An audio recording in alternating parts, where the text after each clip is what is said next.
ना एमएसपी की बात, ना गारंटी की बात। अब वो एक बार फिर आंदोलन के लिए दिल्ली के बॉर्डर में आने के लिए मजबूर हो रहे हैं सर।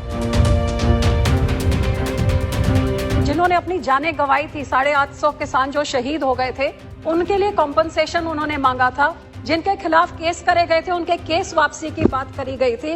और सर सबसे जरूरी इसमें यह था कि जो बिजली अमेंडमेंट बिल जो इस चिट्ठी में लिखा था कि इसको पार्लियामेंट में तभी लाया जाएगा जब किसानों की जो इसमें तकलीफें हैं, उनके जो एप्रीहेंशन है, उसको एड्रेस किया जाएगा।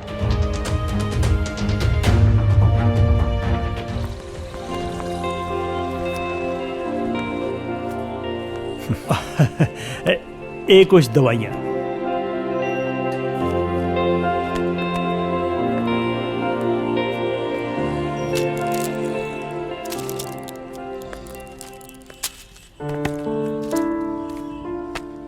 दो सौ 150 ਤੁਹਾਡੇ ਹੋ ਗਏ ਬਾਪੂ ਜੀ 1350।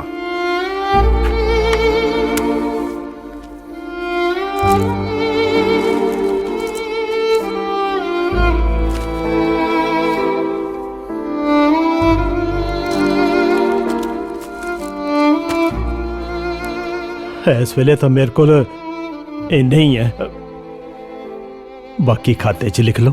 ਬਾਪੂ ਜੀ ਅੱਜ ਫਿਰ ਕਿੰਨੇ ਲਿਖਾਂ ਖਾਤੇ 'ਚ?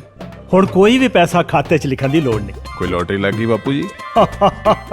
ਭਾਈ ਸਮਝ ਲਓ ਲੋਟਰੀ ਲੱਗ ਗਈ ਹੈ। ਜਦੋਂ ਦੀ ਪੰਜਾਬ ਦੀ ਭਗਵੰਤ ਮਾਨ ਸਰਕਾਰ ਨੇ ਮਹਿੰਗੇ ਬਿਜਲੀ ਦੇ ਬਿੱਲ ਜ਼ੀਰੋ ਕਰਕੇ ਸਾਡੇ ਸਿਰਾਂ ਤੋਂ ਬੋਝ ਲਾਇਆ ਨਾ, ਸਾਨੂੰ ਉਧਾਰ ਲੈਣ ਦੀ ਲੋੜ ਹੀ ਨਹੀਂ ਪੈਂਦੀ। ਵਧੀਆ।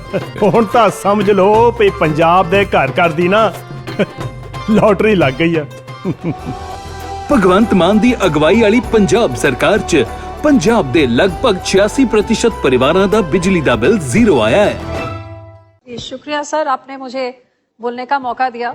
सर 9 दिसंबर 2021 को किसानी आंदोलन में किसानों को उठाया गया था और उन्हें एक आश्वासन दिया गया था कि एक कमेटी बनाई जाएगी जिससे C2+50% आपको एमएसपी का गारंटी एक कानून लाया जाएगा।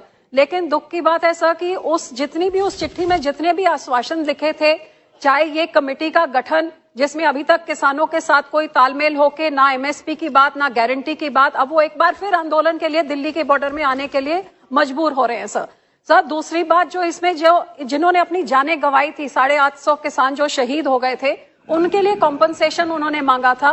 जिनके खिलाफ केस करे गए थे, उनके केस वापसी की बात करी गई थी।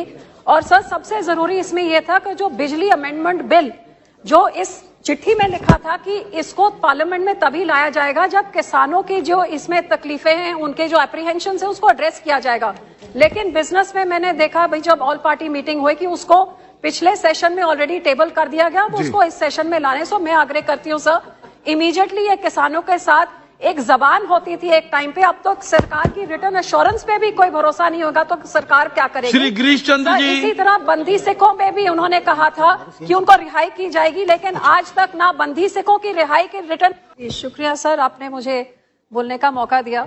सर 9 दिसंबर 2021 को किसानी आंदोलन में किसानों को उठाया गया था और उन्हें एक आश्वासन दिया गया था कि एक कमेटी बनाई जाएगी जिससे C2+50% आपको एमएसपी का गारंटी एक कानून लाया जाएगा। लेकिन दुख की बात है सर कि उस चिट्ठी में जितने भी आश्वासन लिखे थे, चाहे ये कमेटी का गठन जिसमें अभी तक किसानों के साथ कोई तालमेल होके ना एमएसपी की बात, ना गारंटी की बात, अब वो एक बार फिर आंदोलन के लिए दिल्ली के बॉर्डर में आने के लिए मजबूर हो रहे हैं सर। दूसरी बात जो इसमें जिन्होंने अपनी जानें गंवाई थी, 850 किसान जो शहीद हो गए थे, उनके लिए कॉम्पनसेशन उन्होंने मांगा था। जिनके खिलाफ केस करे गए थे, उनके केस वापसी की बात करी गई थी। और सर सबसे जरूरी इसमें यह था कि जो बिजली अमेंडमेंट बिल जो इस चिट्ठी में लिखा था कि इसको पार्लियामेंट में तभी लाया जाएगा जब किसानों की जो इसमें तकलीफें हैं, उनके जो एप्रीहेंशन है, उसको एड्रेस किया जाएगा। लेकिन बिजनेस में मैंने देखा भाई जब ऑल पार्टी मीटिंग हुई कि उसको पिछले सेशन में ऑलरेडी टेबल कर दिया गया, अब उसको इस सेशन में लाने से मैं आग्रह करती हूँ सर, इमीडिएटली ये किसानों के साथ एक जबान होती थी एक टाइम पे, अब तो सरकार की रिटर्न एश्योरेंस पे भी कोई भरोसा नहीं होगा तो सरकार क्या करेगी? श्री गिरीश चंद्र जी। इसी तरह बंदी सिखों पे भी उन्होंने कहा था कि उनको रिहाई की जाएगी, लेकिन आज तक ना बंदी सिखों की रिहाई की रिटर्न